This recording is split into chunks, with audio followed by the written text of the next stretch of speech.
Hello दोस्तों, आज मैं आपसे एक बहुत ही हॉट बट अनकवर्ड टॉपिक पर बात करना चाहता हूँ जो कि कोविड से ही रिलेटेड है एंड कोविड की ही वजह से है। बट कोविड की वजह से वो कहीं ना कहीं हाइड हो गया वो टॉपिक, बिकॉज हम जब भी न्यूज़ चैनल ऑन करते हैं मीडिया में यही बस न्यूज़ बताया जाता है कि आज की सबसे बड़ी खबर, आज के सबसे बड़े आंकड़े।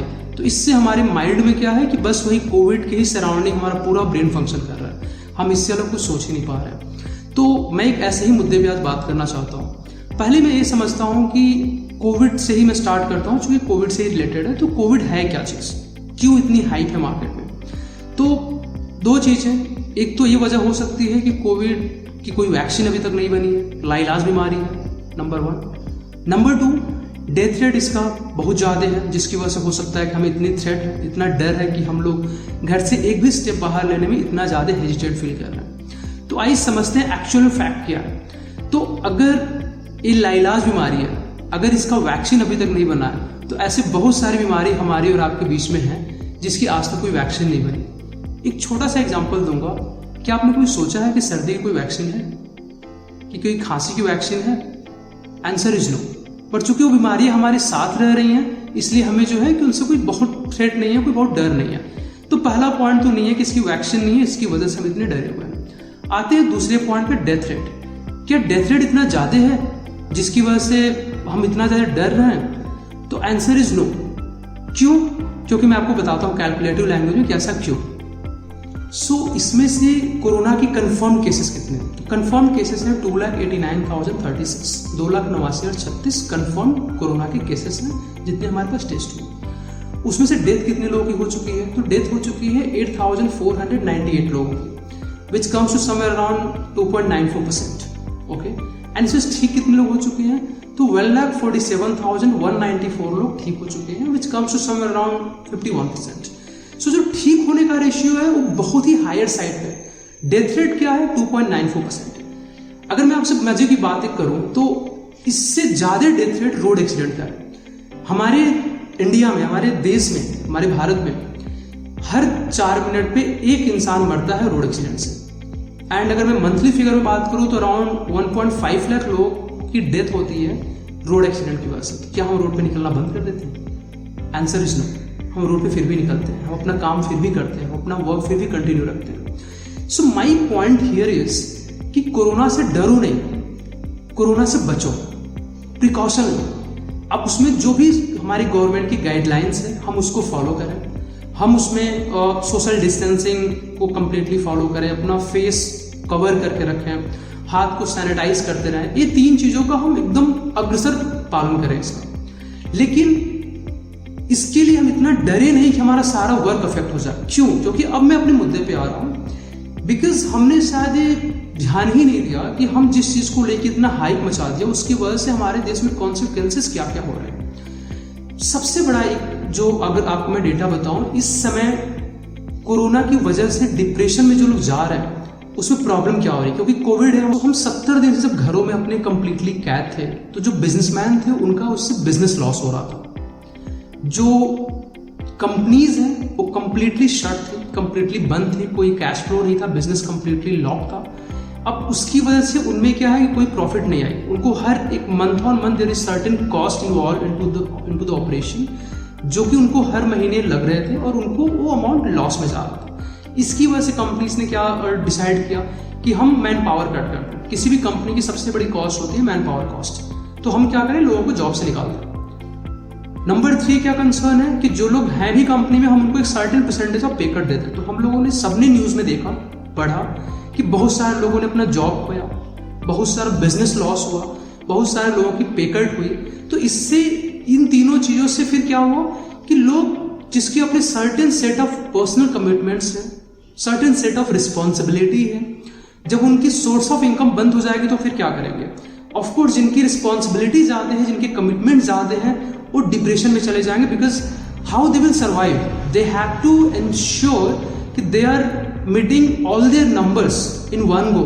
अगर EMI जानी है या जो भी है, जो भी चीज़ें हैं, जो भी घर के एक्सपेंस हो, उनको डेली करने ही करने। आप खर्च को, अगर आपका दिन का 1 रुपये का खर्च है तो आप उसको 1 रुपये से 70 पैसे कर लोगे, नील नहीं कर पाओगे। तो अब उसमें जो लोग मेंटली एंड फिजिकली इतने स्ट्रांग नहीं थे उन्होंने क्या रास्ता अपनाया कि उन्होंने इससे भागने का रास्ता अपनाया। They give up. उन्होंने क्या किया कि सुसाइड कमिट करना स्टार्ट कर दिया। अब इस समय जो रिपोर्टेड है from many of the journalist कि इस समय इंडिया में second biggest cause of death from non Covid is suicide, जिसको आत्महत्या बोलते हैं। पहले तो मैं इन लोगों को बोल दूं कि ये मुद्दा बहुत ही सीरियस है एंड मैं ऐसे लोगों को मैं एक स्ट्रॉन्ग मैसेज देना चाहता हूं कि डियर, आप जिस कंपनी में काम कर रहे थे, जहां आपकी जॉब चली गई या जहां पे आपका पे कट हो गया या जिस बिजनेस में लॉस हुआ, उन कंपनीज के लिए आप शायद एक एम्प्लॉय थे, लेकिन थोड़ा ठंडे दिमाग से आप सोचो, आप अपनी फैमिली के लिए पूरी दुनिया हो। शायद आप उनके साथ रहोगे तो कोरोना क्या 2020 में और कोविड हमारे देश में फैला पूरा। अब थोड़ा सा फ्लैशबैक में जाओ, 1920 में स्पेनिश फ्लू आया, 1820, 1720। अगर आप देखोगे पास्ट और ट्रैक रिकॉर्ड तो ऐसे बहुत सारी बीमारियां हमारे पास पहले भी आ चुकी हैं हमारे देश में एंड हम सब ने उसको ओवरकम किया। हम इस पे भी जीत हासिल कर लेंगे, बट हमारा अगर हौसला मजबूत रहेगा तब। अगर हमने मन में सोच लिया कि हम नहीं कर पाएंगे तो फॉर श्योर कोरोना जीत जाएगा और हम हार जाएंगे। हमें वो नहीं करना है, हमें लास्ट मिनट तक इससे फाइट करना है, अपनी फैमिली के साथ रहना है एंड हमें और क्या करना है, हमको इसको एज एन अपॉर्चुनिटी यूज करना है। सो अपॉर्चुनिटी कैसे, आप लोग सोचेंगे इसमें अपॉर्चुनिटी कैसे ढूंढनी है, तो मेरा ये मानना है कि अगर आप किसी मुश्किल घड़ी में हो, अगर आप उस प्रॉब्लम से निकल सकते हो, प्रॉब्लम का सोल्यूशन अगर आपके पास में है तो प्लीज निकल लो बाहर।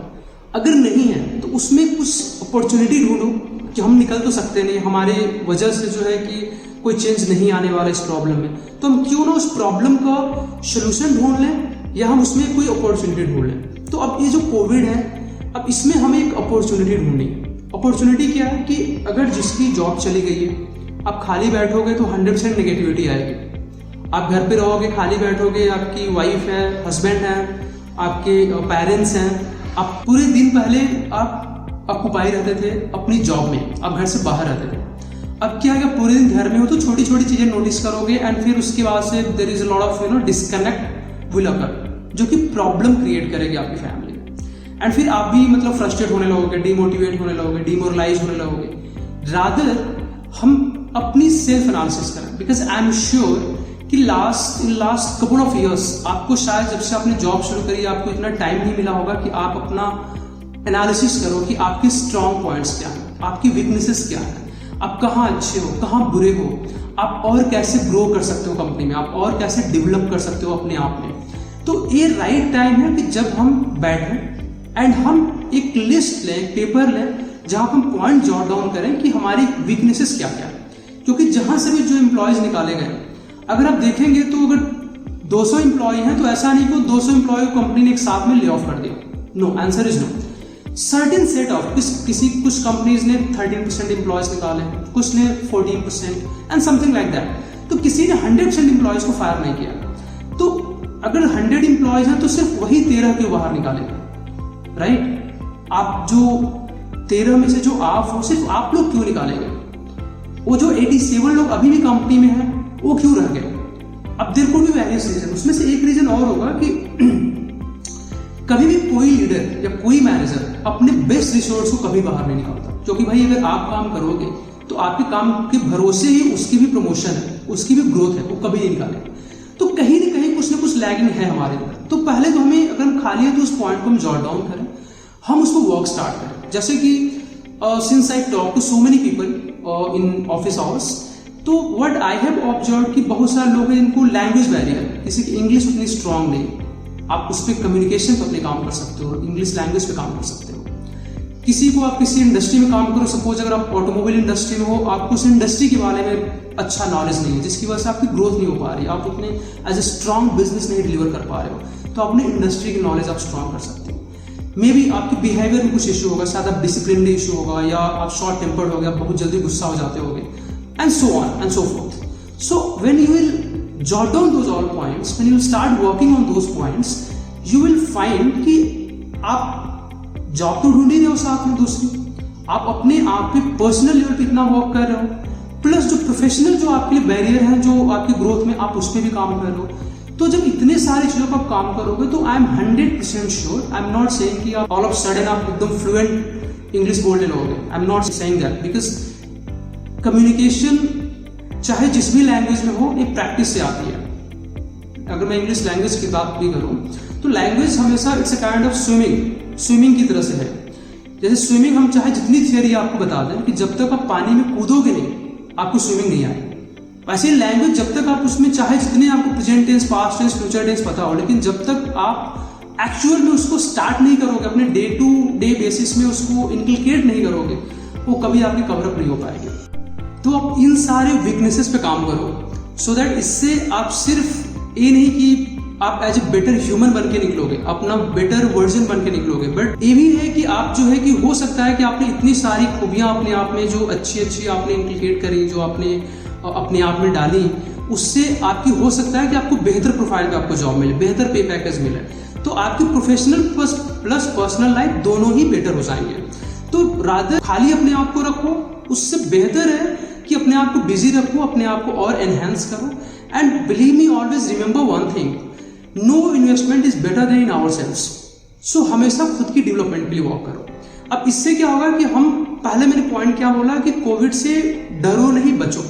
तो हम सारे सेफ्टी जो भी सेफ्टी मेजर्स हैं, जो भी प्रिकॉशन हैं, जो भी गवर्नमेंट की गाइडलाइंस, हम सब फॉलो करेंगे, नंबर 1। नंबर 2, हम अगर कहीं अनफॉर्चुनेटली हम उस लिस्ट में है जहां पे हमारी जॉब चली गई है, जहां पे हमारे पास फाइनेंशियल सपोर्ट हमसे चला गया है, तो हम उस टाइम को, उस ड्यूरेशन को हम एज एन अपॉर्चुनिटी यूज करेंगे और अपना बेटर वर्जन निकालेंगे। नंबर 3, कि हम जब घर से बाहर निकलेंगे with all the safety precautions, जब हम अपने आप को बेटर ऑलरेडी कर चुके हैं, बेटरमेंट पे हम ऑलरेडी काम कर चुके हैं, तो सारी कंपनीज, सारे बिजनेस अपने आप ग्रेजुअली स्लोली सब ओपन होंगे एंड जिसकी वजह से फिर से एम्प्लॉयमेंट बढ़ेगी। हम अपना बेहतर वर्जन ऑलरेडी और निकाल चुके हैं, तो इससे हो क्या होगा कि हर तरफ एक हार्मोनी फैलेगी, रादर कि नेगेटिविटी जो इस तरह से फैल रही है उससे आप बच पाओगे। My point is never, I am not at all I am saying और instructing to any one of you, क्योंकि कई बार मैं बाहर रोड पे निकल रहा हूँ, मैं देख रहा हूँ कि गवर्नमेंट ने लॉकडाउन हटाया क्या, ओपन किया हुआ सारी चीजें, कि लोग कोई सेफ्टी मेजर्स नहीं है, कोई प्रिकॉशन नहीं, सब लोग ऐसे ही जैसे तैसे जा रहे हैं। मैंने जो इतनी सारी डिटेल आपको कोविड की बताई थी, वो सिर्फ इसलिए थी कि आप उससे डरो नहीं, सारी प्रिकॉशन लो एंड बाहर निकलो, सो दैट हम अपनी इकोनॉमी को संभाल पाए। एंड प्लस अगर किसी को उसमें प्रॉब्लम हुई है जिसकी वजह से जॉब चली गई है, we will ensure to give our best and betterment for ourselves rather taking all the negative steps, so that हम सारे मिलके हम भारतवर्ष को, अपनी कंट्री को और भी बेहतर बना पाएं, rather कि हम इससे परेशान हैं। Thank you so much and see you soon in the next video.